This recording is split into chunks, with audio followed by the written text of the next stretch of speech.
CBI మాజీ లక్ష్మీనారాయణ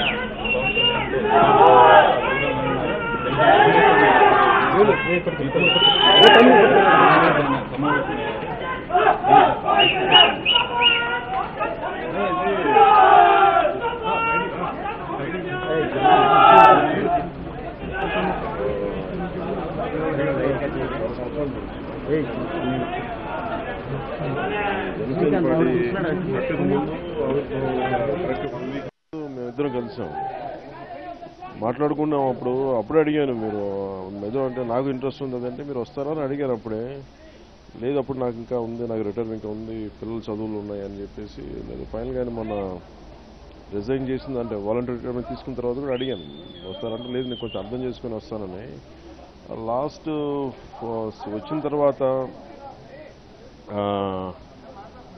ఆయన independent మరి డిఫరెంట్ సర్కమ్స్టాన్సెస్ నేను కూడా ప్రయత్నం చేయలేదు యాక్చువల్ చెప్పాలంటే. మేబీ ఆయన వేరే పార్టీస్కి వెళ్తారు అది అని చెప్పి నేను, ఎందుకంటే ఎవరిని మనస్ఫూర్తిగా రావాలని కోరుకుంటాను కానీ నేను ఎవరి వెంట పన్ను. ఆయన బ్రదర్ ఇన్ స్కో సన్ ఇన్ రాజగోపాల్ గారు వీళ్ళందరూ వీసీ మన శ్రీకృష్ణదేవరాయ యూనివర్సిటీకి అనుకున్నాం. ఈ మధ్య నుంచి కలిశారు.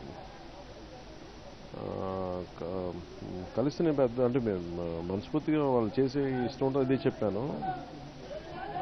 ఫైనల్గా ఈరోజు లాస్ట్ 3-4 days నుంచి అడుగుతూ ఉన్నాను. సో ఈరోజు కుదిరినట్టు నేను ఎక్కడి నుంచి వెళ్ళాను వచ్చి ఇక్కడికి అంటే రేపు మార్నింగ్ మాట్లాడుకున్నాం. అదే ఏం చెప్పారంటే మీరు సోషల్ రెస్పాన్సిబిలిటీ సామాజిక బాధ్యత బలంగా ఉన్న ఆలోచించే వ్యక్తులు. సో అన్నీ చాలా పరిస్థితులను అవగాహన తెచ్చుకున్నాం రకరకాల సమస్యల మీద. సో కలిసి పనిచేయడానికి నిర్ణయించుకున్నాం. ఆయన ఒక ఐపీఎస్ అధికారి, జనసేన పార్టీలో తన రోల్ ఏ విధంగా ఉండబోతుంది? జనసేన పార్టీకి చాలామంది నేను శేషేంద్ర గారు చెప్తాను, ఒక దేహానికి ఒక రక్తనాళం సరిపోదు, ఒక దేశానికి ఒక నది సరిపోదు చాలా. అలా ఒక పార్టీ నడపడానికి చాలామంది ఒక నాయకుల సమూహం కావాలి.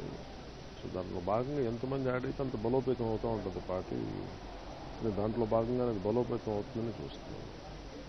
మీరు లక్నోలో బీఎస్పీ అధినేత్రి మాయావతితో కూడా సమావేశమయ్యారు. బీఎస్పీతో పొత్తు పెట్టుకుని ముందుకు వెళ్తా అంటున్నారు. ఎలా ఉండబోతుంది ఈ ఎన్నికల్లో బీఎస్పీతో పొత్తు? అంటే నేను చాలా దీర్ఘకాలికమైన ఆలోచన విధానంతో ఉంటాను, లాంగ్ టర్మ్ ప్లాన్స్తో ఉంటాను.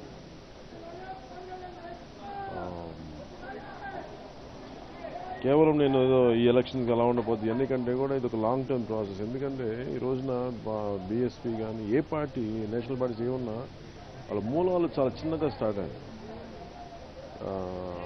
ముఖ్యంగా బహుజన్ సమాజ్ పార్టీ చూస్తే సైకిల్ యాత్రలు చేసి చాలా కింద స్థాయి నుంచి నలిగి ఈ రోజున ఒక వెల్ ఎస్టాబ్లిష్డ్ పార్టీ.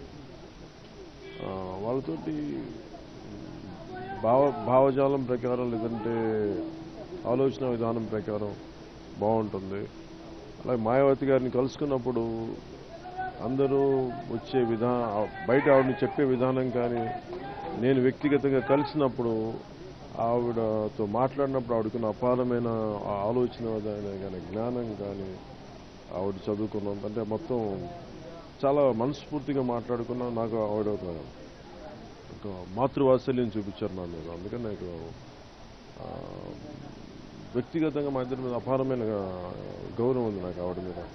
ఇది మంచి శుభపరిణామానికి దారితీస్తుంది అనుకుంటున్నాను. ఓ దళిత మహిళను ప్రధానిగా చూడాలన్నది మీ ఆకాంక్ష అన్నారు, అది నెరవేరుతుందంటారా sir?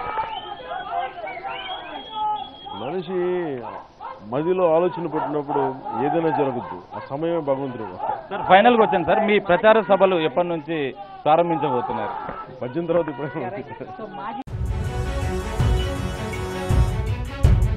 Please subscribe New Waves